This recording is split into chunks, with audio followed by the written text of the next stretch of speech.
성경에 하나님께서 당신의 백성들에게 아주 다양한 방법으로 나타나십니다. 때로는 직접 음성으로, 때로는 꿈이나 환상을 통해서, 때로는 자연현상을 이용해서 나타나시기도 하고, 혹은 천사의 모습으로 나타나서 하나님의 말씀을 하시기도 하셨습니다.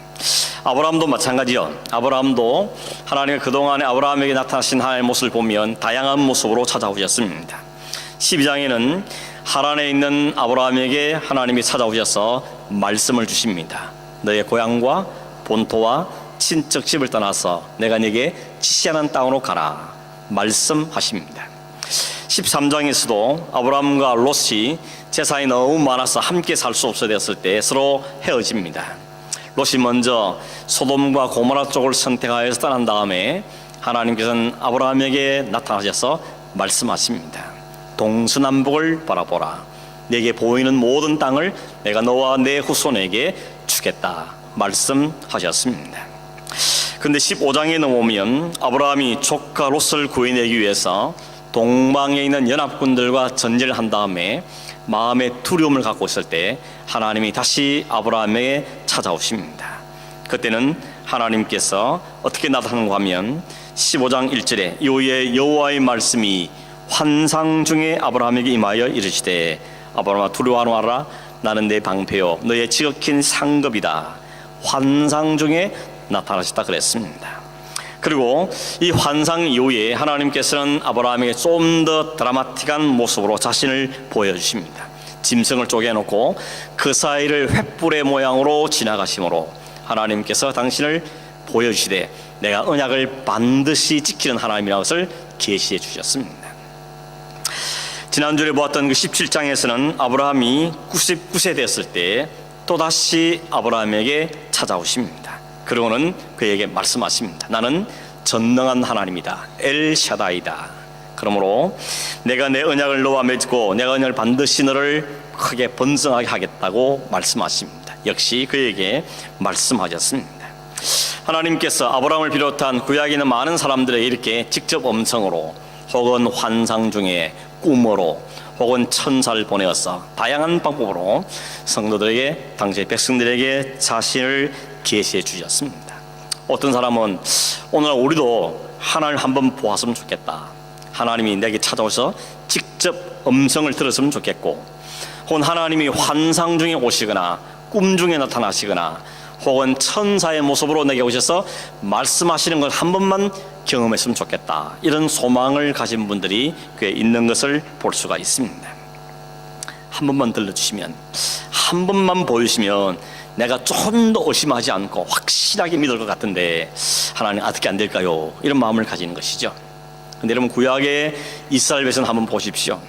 하나님께서는 이스라엘 백성들에게 얼마나 많이 음성을 들려주셨고 얼마나 많은 환상을 보여주셨으며 홍해를 가르고 만나 매출을 내리고 반석에서 물이 내리는 그런 기적적인 일들을 그렇게 많이 경험했습니다. 그런데도 이스라엘 백성은 툭하면 원망하고 툭하면 불평하고 하나님을 배신하는 모습을 우리에게 보여주고 있습니다. 여러분 그 모습 우리가 배우는 게 뭡니까? 믿는다는 것은, 이 신앙이라는 것은 보는 것에 달리는 게 아니구나 하는 걸 우리에게 알려주는 것입니다. 어떤 분은 한 번만 보여주면 내가 두 번도 의심하지 않겠다는 말하지만 보여줘 보십시오. 그러면 우연히 봤다는 둥, 거기에 다시 한번 보여달라는 둥 여러 가지 이유를 대면서 또 못 믿어 하는 것이 사람들의 모습입니다. 주변에 그런 사람 많이 보셨죠? 봤다 그러는데 믿지를 못하고 또 다시 보기를 원하고 너 쳇바퀴 도는 삶을 사는 것입니다. 그러므로 이 신앙이라는 것은 보느냐 듣느냐에 달리는 것이 아니고 성령께서 우리 가운데 역사하심에 달려있는 것입니다. 성령이 우리 가운데 역사하시면 보지도 않았는데 듣지도 못했는데 그 하나님을 믿고 그 하나님의 아들 예수를 믿고 성령을 마음에 모시며 사는 놀라운 축복이 우리에게 주어진다는 것입니다. 그게 진짜 축복입니다. 그게 기적 중에 기적입니다. 여러분은 그런 기적의 삶을 사는 사람들이죠. 옆에 분 보시고 한번 이야기해요. 당신은 기적의 사람입니다. 한번 이야기해 주십시오. 본 적도 없는데 직접 들은 적도 없는데 그 하나님이 믿어지고 예수가 나를 십자가에서 죽었다는 그 엄청난 사실을 본 적도 없는데 거기 사실 내가 받아지고 오늘도 성령께서 나와 함께 사는 것이 믿어진다는 게 이 기적인 것입니다. 여러분, 더 큰 기적은 없습니다. 아무리 큰 기적을 보여줘도 그 보는 것으로는 믿지 못하더라는 것입니다. 그럼 오늘 우리는 하나님이 우리에게 성경을 통하여서 우리에게 주신 그 하나님의 말씀을 통하여서 우리 안에 역사심으로 믿어지는 축복을 받은 사람들인 것입니다. 여러분, 사탄은 굉장히 교활합니다. 사탄은 얼마나 교활한지 모릅니다. 우리의 속사정을 너무 잘 압니다. 우리가 조금만 틈 보여주면 어느 틈엔가 찾아 들어와서 우리를 유혹합니다. 우리를 끌고 가려고 합니다. 여러분, 왜 그리 멀쩡한 사람들이 이단에 넘어가죠? 막 대학 교수다 무슨 지식인들이 왜 그렇게 이단에 넘어갑니까? 엉뚱하게 추구하다가 그들의 빼앗기면 사탄에게 넘어가는 경우가 얼마나 많은지 모르는 것입니다. 그래서 여러분, 칼빈은 그랬답니다. 자기 소매에다가 하나님 중심, 말씀 중심, 교회 중심 이런 걸 써놓고 항상 다니면서 보았다는 겁니다. 왜냐하면 그렇게 자기를 늘 채찍질 않으면 어느 틈엔가 사탄의 자를 유혹했기 때문에 정신을 바짝 차리기 위해서 그렇게 의도적인 노력을 했다는 것입니다. 체험이라는 것은 우리에게 소중한 면이 있습니다. 사실 우리가 사는 자체가 체험이지 않습니까? 매일매일 사는 삶 자체가 우리에게 체험입니다. 그러므로 우리의 삶 가운데 역사하신 하나님을 알고 배우는 것은 소중합니다. 그러나 말씀이 없이 하나님의 말씀은 제쳐두고 그 체험에만 매달린 사람을 우리 흔히 체험주의라 그러는데 그것은 굉장히 위험한 것입니다. 그러면 사탄이 쳐오는 덫에 걸려들 가능성이 많습니다. 정신을 바짝 차리지 않으면 오늘 이 시대는 특별히 우리가 정신을 차리지 않으면 어느 틈엔가 사탄에게 유혹당할 가능성들이 많습니다. 오늘 사탄은 곳곳에 들어와 있습니다. 문화도 예술도 음악도 정치에도 혼 심지어 교회 안에도 들어와서 할 수만 있으면 우리를 덫에 빠뜨리기 위해서 애를 쓰고 있기 때문에 우리는 이 시대는 더욱더 정신을 차리고 신앙생활을 해야 한다는 것입니다. 그냥 주일 예배 한 번 드리고 나면 다 오케이냐? 그렇지가 않습니다. 이게 만만한 신앙생활이 아닌 것입니다. 말씀과 기도와 성령에 늘 있지 않으면 우리는 어느 틈인가 나도 모르는 사이에 사탄에게 넘어갈 가능성이 많습니다. 여러분, 예배 시간 한번 참석했다고 여기에 만족하지 마시고 날마다 말씀 읽고 기도하고 하나님과 교제하는 삶을 충실히 살기를 바랍니다. 그래야 안 넘어집니다. 그래야 자빠지지 않습니다. 그건 안 해놓고 내가 뭐 신앙이 있니 없니 이런 말을 하면 안 되는 것입니다. 오늘 본문에는 그동안 아브라함이 나타났던 방법들 말고 다른 방법으로 하나님께서 아브라함을 찾아오신 것을 우리가 보게 되십니다. 그것은 사람의 모습으로 찾아온 것이죠. 1절에 보니까 아브라함이 마므레 상수리 나무들이 있는 곳에 그 아래에서 텐트를 치고 그 문 앞에 있었다 그랬습니다. 그때는 언젠가 하면 날이 뜨거울 때라고 말합니다. 아마 정오 12시를 이야기하는 것 같습니다.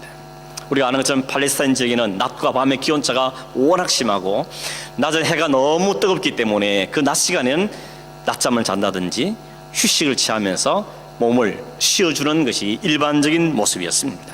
아브라함도 아마 그런 이유 때문에 텐트 문 앞에 앉아서 쉬고 있었던 것 같습니다. 그런데 이날은 갑자기 그 앞에 3명의 사람이 나타난 것입니다. 많은 신학자들의 공이 그 3명 중에 한 사람은 하나님께서 사람의 모습을 나타내는 것이라 보고 나머지 둘은 그 하나님과 동의한 천사라고 봅니다. 질문이 있습니다. 여러분, 아브라함은 그 3명 중에 한 분이 하나님이라는 것을 알았을까요? 몰랐을까요? 오늘 3절에 보면 아브라함이 그를 향하여서 내 주여 이렇게 말하죠. 이거 보면 아브라함이 하나님을 알았겠구나 라고 생각할 수도 있지만 그러나 사실은 이 당시에 자기보다 좀 신분이 높아 보인다든지 혹은 다른 사람을 존경하여 부를 때 일반적으로 주라고 불렀습니다. 내 주여라고 불렀던 것입니다. 그러므로 아브라함이 그 셋 중에 한 분이 하나님이라는 것을 알고 불렀단 말하기는 좀 근거가 약합니다. 뿐만 아니라 내가 주께 은혜를 입었으면 이렇게 말한 걸 통해서 또 하나님을 알았겠구나라고 말할 수 있는지 모르지만 사실 히브리 성경 원문을 또 영어 성경에 보면 주께 은혜를 입었으면 어떻게 번역되어 있는가 하면 내가 당신의 눈에 보기에 좋은 사람으로 보이거든, 나쁜 짓 하지 않을 사람으로 보이거든, 그런 뜻을 가지고 있는 것입니다. 그렇기 때문에 지금 아브라함은 그분을, 그 찾아오신 분을 하나님이라고 알아보고 그렇게 대접한 것이 아니라 그 당시에 일반적인 관습대로, 태도대로 했던 것이라고 우리가 알 수가 있는 것입니다. 고대 근동 지역에는 나그네를 잘 대접한다는 것은 일반적인 풍습이었습니다. 그리고 개인뿐만 아니라 그 마을 전체의 문제로 생각했습니다. 만약에 우리 마을에 누군가 나그네가 왔는데 그 나그네에게 아무것도 먹을 걸 주지 않고 또 잠을 잘 수 있는 장소를 제공해 주지 않아서 노숙을 했다, 그러면 그 마을 공동체 전체의 수치로 알렸던 것입니다. 신약 성경도 나오죠. 친구가 밤중에 찾아왔는데 갑자기 찾아오니까 음식을 대접할 떡이 없어서 어떻게 합니까? 옆집을 찾아가는 것입니다. 친구 집 찾아가서 문을 쾅쾅 두드리고 그 밤중에 두드리면서 내 친구가 찾아왔는데 당장 먹을 것이 없으니까 당신 떡 좀 빌려주십시오 라고 말합니다. 어떻게 보면 굉장히 무례해 보이지 않습니까? 그 오밤중에 다 자가지고 잠잠자기 누웠는데 떡 달라고 하는 게 얼마나 무례해 보입니까? 그러나 그 당시 일반적인 관습은 충분히 그럴 수 있는 상황이었다는 것입니다. 근데 여러분, 아브라함도 그런 차원에서 손님들을 정성껏 대접한 것처럼 보이는데 결과는 어떻습니까?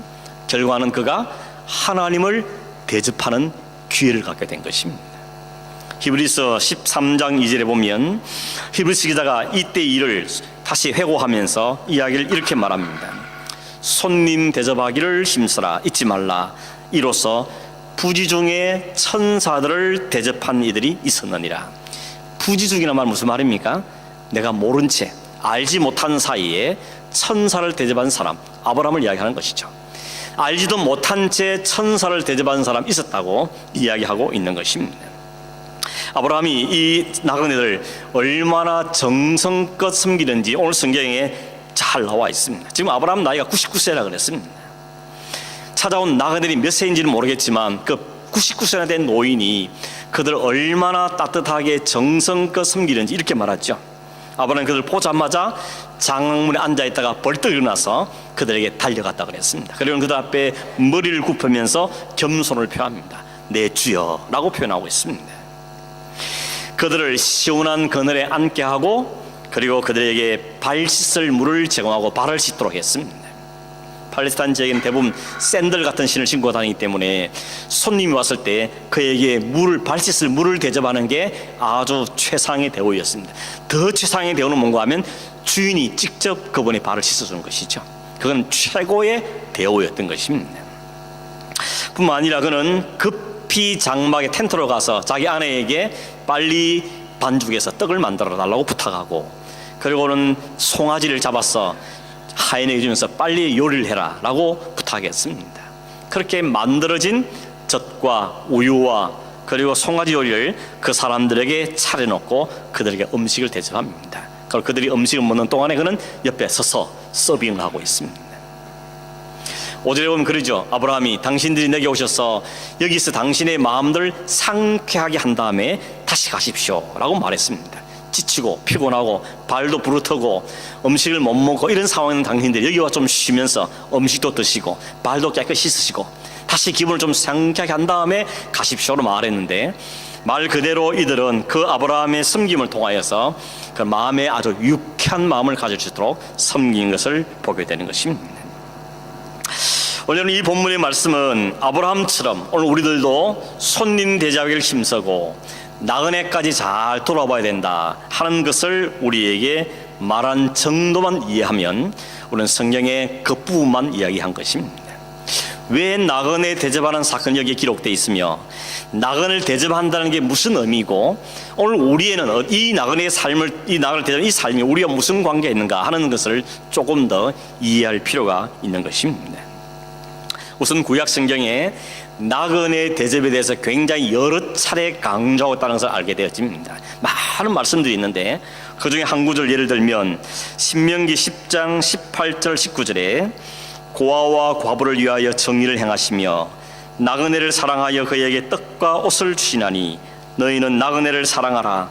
전에 너희도 애굽 땅에서 나그네 되었습니다 라고 말합니다. 하나님은 계명으로 나그네와 고아와 과부들을 잘 대접하라 그랬습니다. 이것은 단순히 그들이 약한 사람들이기 때문에 사랑하고 돌보라는 동정의 의미만 있는 게 아니었습니다. 이유를 말씀하고 있죠. 뭐라 그랬습니까? 전에 너희도 애굽 땅에서 나그네 되었었기 때문이다 라고 말하고 있는 것입니다. 이게 무슨 말입니까? 과거에 이스라엘 백성들이 애굽 땅에서 나와서 나그네 삶을 살았다는 것입니다. 그 삶을 사는 동안 하나님 그들을 먹이시고 입히시고 마시게 하시고 그들을 보호해 주셨습니다.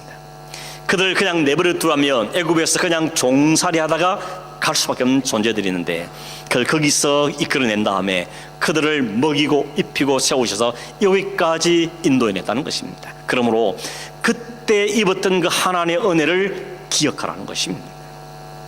그냥 가난하고 힘든 사람 나그네를 좀 잘 도와드리라, 대접해라, 그 수준 정도 아니고 너희들의 과거, 너희들의 신분, 너희들이 어떤 존재였던 것을 잊지 말도록 하기 위해서 하나님 이것을 계명으로 장치를 마련해 주시는 것입니다. 구약 성경에 여러분 많이 반복되는 단어 중에 하나가 뭐라 그랬습니까? Remember랬습니다. 기억하라는 겁니다. 뭘 기억합니까? 하나님이 누구신지, 하나님 우리 무슨 일 하셨는지, 하나님 우리 어떤 은혜를 베푸시는지를 기억하는 게 중요합니다. 이스라엘 백성들이 그 하나님을 잊어버릴 때마다 배신했죠. 그 하나님을 생각하지 못할 때마다 엉뚱한 짓을 했던 것입니다. 하나님은 우리에게 그래서 자꾸만 기억하라는 말씀을 주십니다. 성경의 많은 역사들이, 많은 사건들이 오늘 기록돼서 우리에게 보여주는 이유가 뭔가 하면 오늘 우리에게도 하나님 말씀한 건데 기억하라는 것입니다. 잊지 말라는 것입니다. 하나님 잊어버릴 때 마치 하나님 안 계신 것처럼, 하나님 우리에서 아무것도 한 일이 없는 것처럼 생각하는 순간 우리는 심해드는 것입니다. 그래서 불평하고 원망하고 하나님 안 계시다고 부정하고 이런 삶으로 떨어지게 되는 것이죠. 그래서 하나님께서 우리에게 기억하라는 것입니다. 그들이 나그네를 돌보면서 나그네를 대접하면서 우리가 과거에 나그네했다는 사실을 기억하게 하고 그 나그네했던 우리를 하나님 어떻게 대접해 주신지를 기억하라는 것입니다.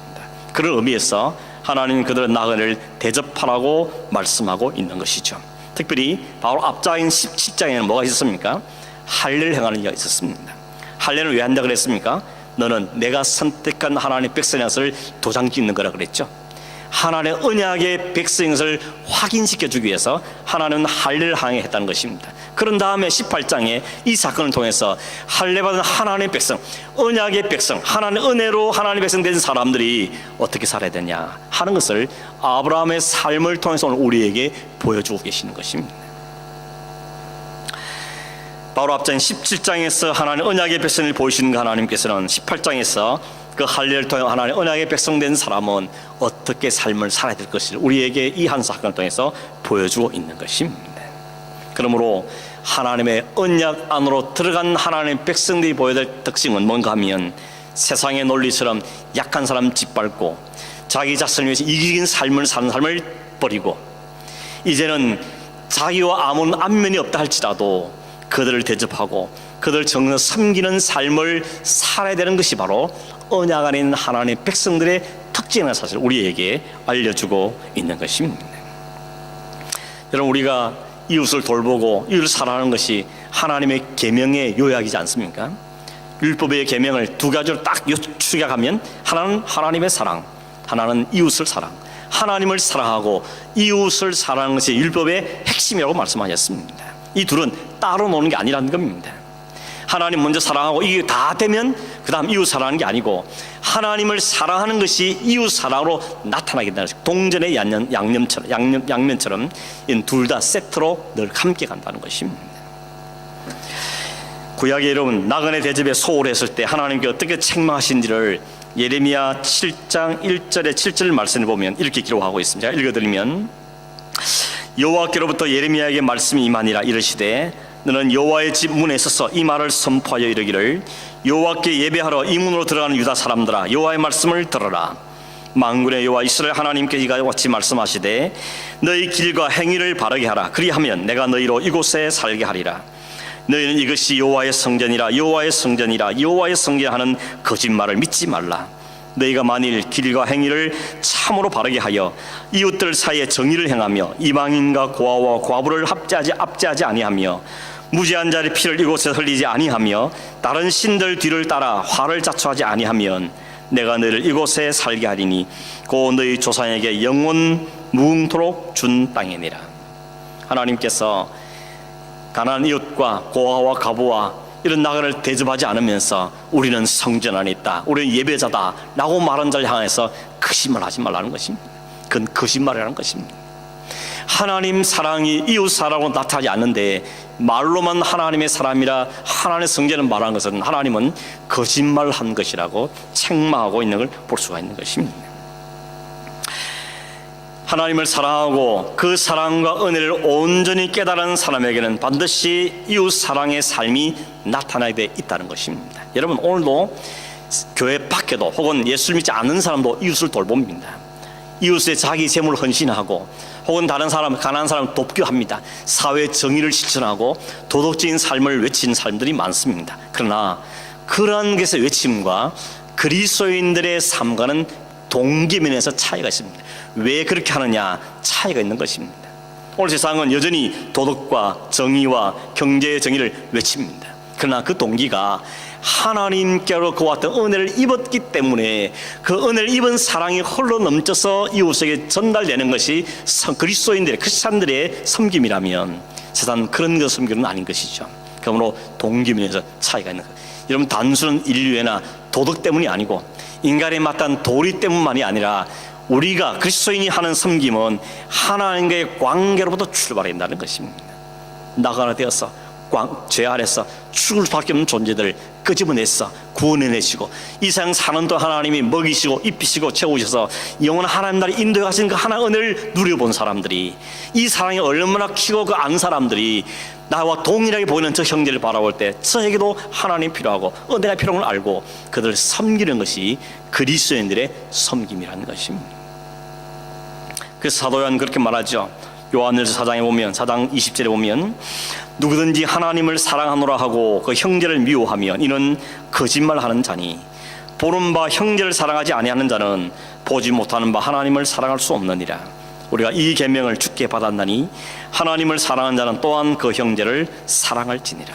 하나님의 사랑을 받아본 사람, 하나님의 사랑을 누려본 사람은 나눌 수 있게 되는 것입니다. 사랑도 받아본 사람이 한다 그러죠. 그 하나님의 큰 은혜를, 지극히 하는 은혜를 받은 사람, 깨달은 사람, 그것이 너무 감사한 사람들은 저 사람에도 그 사랑이 필요한 사람을 알고는 그를 섬기며 그에게 하나님의 복음을 나누게 되는 것입니다. 그 모든 은혜가 하나님의 복음을 통해 주어지기 때문에 그 은혜를 나누게 되는 것이죠. 그래서 단순히 물질만 주는 것이 아니라 하나님을 나누게 되고, 단순히 사랑만 나누는 것이 아니라 그리스도를 나눈, 복음을 나누는 삶을 살게 되는 것에서 궁극적인 면에서 차이가 있게 되는 것입니다. 오늘 이 아브라함의 삶을 통해서 하나님께 우리에게 이것이 바로 하나님께 할 일을 통해서 하나님 언약의 백성으로 인정받은 사람들에게 나타나는 삶의 모습이다 하는 우리에게 보여줘. 이것이 천국 백성의 삶이라는 것을 우리에게 말해주고 있는 것입니다. 여러분, 바로 다음 장에 넘어가면 19장에 보면 정반대의 모습을 보게 되는 것입니다. 똑같이 사람의 모습으로, 나그네의 모습으로 소돔과 고모라 성을 찾아갔는데 그 소돔과 고모라 성의 사람들은 그 나그네를 대접한 것이 아니라 그들 바깥에 노숙하고 두었다가 그가 롯의 집에 들어가는 걸 알고는 그 집을 뺑뺑 둘러싸고는 외치죠. 그 사람을 끌어내라. 우리가 그들과 상관하겠다. 여기 상관하는 것은 그들과 섹스하겠다는 거죠. 남자들이 남자를 대상으로 자기들의 그 욕구를 채우겠다는 것입니다. 나그네를 대접하는 것이 아니라 오히려 그들을 자신의 쾌락의 도구로, 자신의 만족의 도구로 생각했던 사람이 소돔과 고모라 사람들입니다. 그들 준 마지막 심판이 뭐였습니까? 불요한이, 유황불이 떨어져서 그들을 다 심판을 하고 말았다는 것입니다. 오늘 성경에는 두 부류의 사람이 딱 대조가 되고 있는 것입니다. 오늘 18장에 있는 아브라함처럼 하나님의 은혜와 사랑을 입은 사람이 그 은혜에 감사하여서 그 하나님을 사랑할 뿐만 아니라 다른 이웃을 섬기는 모습으로 나타나는 한 부류와, 또 하나는 이웃을 바라볼 때 그래서 내 이익을 위해서, 내 욕구를 위해서, 내 만족을 위해서 나의 욕망을 채우기 위한 수단으로 바라본 두 부류의 사람으로 대조시켜서 18장과 19장에 우리에게 나타나고 있는 것입니다.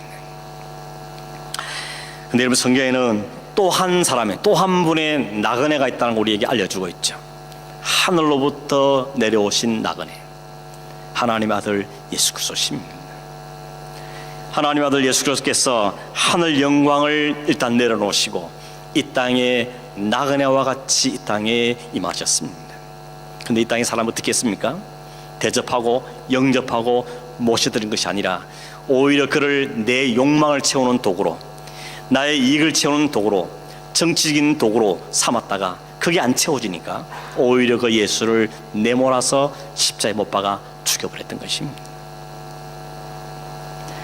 구약성경에 그토록 나그네에 대해서 말을 많이 한 것은 단순히 나그네만 말한 것이 아니라 하나님의 아들이 이 땅에 나그네로 오실 것인데 그를 우리가 영접하고 대접하고 그를 인정할 걸 하나님 우리에게 말씀하셔도 불구하고 실제 그 주인공이 이 땅에 오시니까 그분을 우리의 욕망의 도구로 삼다가 그게 안 채워지니까, 그 내 만족을 안 채워주니까 그를 십자가 내몰아 죽여버렸던 것입니다. 오늘 성경은 아브라함이 그 나그네를 영접했다는 걸 우리에게 가르치고 있습니다. 그런데 이 아브라함은 어떤 아브라함입니까? 99세가 되어버린 아브라함입니다. 그동안 젊었을 때 꿈과 야망과 희망을 가지고 그 땅을 출발했을 때 아브라함의 모습은 다 없어져 버렸습니다. 99세에 나이가 많고 이제 아무것도 할 수 없다고 생각하고 하나님의 은혜만 없으면 살 수 없는 것을 생각하면서 살고 있는 그 아브라함이 하나님의 은혜를 위한 그 아브라함이 그 나그네를 영접하더라는 것입니다. 하나님의 대접을 받은 사람, 하나님의 은혜를 누린 사람, 그 사람이 하늘로부터 온 나그네인 그리스도를 영접하더라는 것이죠. 그리고 그 예수를 영접한 사람이 또 다른 사람에게 이 세상에 나그네처럼 사는 사람들을 돌보며 섬기더라는 것입니다. 그래서 여러분, 마지막 마태복음 25장에 보면 마지막 날에 예수님이 세상을 심판하신데 둘로 쫙 나누죠. 양과 염소로.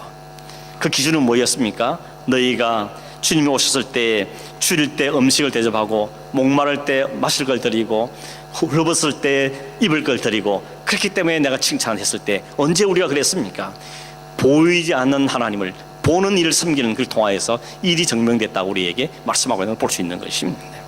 물론 이것도 역시 불이웃 돕기 잘했으니까 상 받아라, 그 말이 아닌 것입니다. 그들은 하나님의 아들로 오신 예수 그리스도를 자신들의 구주로 영접했고 그 그리스도를 대접했던 것입니다. 그것이 나타나는 것이 이웃에 대한 태도였다고 말씀하고 있는 것입니다. 여러분, 우리 역시 이 땅에 나그네로 사는 사람들입니다. 우리 이 땅에 영원히 살 사람들이 아니기 때문에 그런 면에서 이 땅은 나그네 삶인 것입니다. 하나님의 아들이 이 땅에 나그네로 오셨고, 나그네는 우리의 삶을 이해한 그분이 우리를 위해서 모든 걸 치루어 주셨으며 우리를 영접에 안아주셨고, 우리는 그 주님을 받아들임으로 이 땅을 나그네로 살아가는 사람들인 것입니다. 그걸 이해하는 사람들은 또 다른 나그네의 삶을 사는 사람들을 이해하고 그를 돕게 되는 것입니다. 나를 모르니까 남을 못 돕는 것입니다. 내가 어떤 의미를 알지 못하니까 다른 사람에 대한 배려도 사라지는 것입니다. 다 내 욕망과 내 욕심만 위한 대상으로 바라보고 있는 것이죠. 그게 오늘날 세상의 모습인 것입니다. 일이 있은 다음에 그 세 사람이 아브라함에게 아내를 찾죠. 내 아내 어디 있냐? 저 텐트 안에 있습니다. 그때 말합니까? 내년 이맘때에 드디어 하나님이 날짜를 딱 정해주시죠. 내년 이맘때에 네 아내가 아들을 낳을 것이다 라고 말씀해 주셨습니다. 그랬더니 사라가 장화 텐트 안에서 그걸 듣고는 속으로 웃었다 그랬습니다. 말이 안 된다는 것이죠. 내 남편도 이미 늙었고 나도 여자로서 이제는 더 이상 아들 낳을 수 있는 상황이 아닌데 무슨 뚱딴지 같은 소리를 하십니까? 그래서 속으로 웃었다 그랬습니다. 사실 아브라함도 17절에 보면 웃었죠. 아브라함, 하나님께서 네 아내 이름을 내가 바꿔주겠다, 네 아내가 열국의 어머니가 될 것이다 라고 했더니 아브라함 속으로 웃었다 그랬습니다. 이들의 웃음은 어떤 웃음이겠습니까? 설마 되겠나, 실수하는 혹은 비웃는 그런 웃음이었을 겁니다.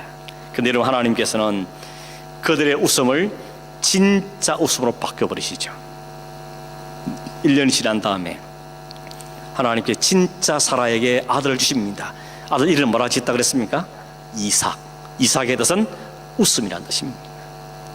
그들은 하나님께 하신 말씀을 비운 듯이 웃었는데 하나님 그들 속에 진짜 웃음으로 바꾸셨다는 것입니다. 이 하나님이 얼마나 유머러스한 분 아시겠죠? 에이 하나님, 그랬더니 무슨 소리야? 여호와께서 능하지 못하니 없느냐? 하나님이 이름을 이삭이라 지어주면서 그 이름을 아들 진짜 낳게 하심으로 그들이 나중에 고백하는 것이죠. 21장 5절에 보면 사라가 말하기를 하나님이 나를 웃게 하시니 듣는 자가 다 나와 함께 웃으리로다. 이 웃음은 비웃음이 아닌 것이죠. 야, 하나님 이렇게 하시는구나. 하나님 진짜 나에게 약속 지키셔서 이렇게 아들 안게 하시는구나. 그러면서 감사하며 기뻐하며 웃는 웃음으로 바꿨다는 것입니다. 오늘도 세상은 하나님께 하신 일이 세상의 눈을 볼 때는 비웃음거리가 될 수 있죠. 노아가 하나님 명령대로 방주를 산에 뚱딱 짓고 있으니까 사람들이 다 비웃었습니다. 다 조롱했습니다.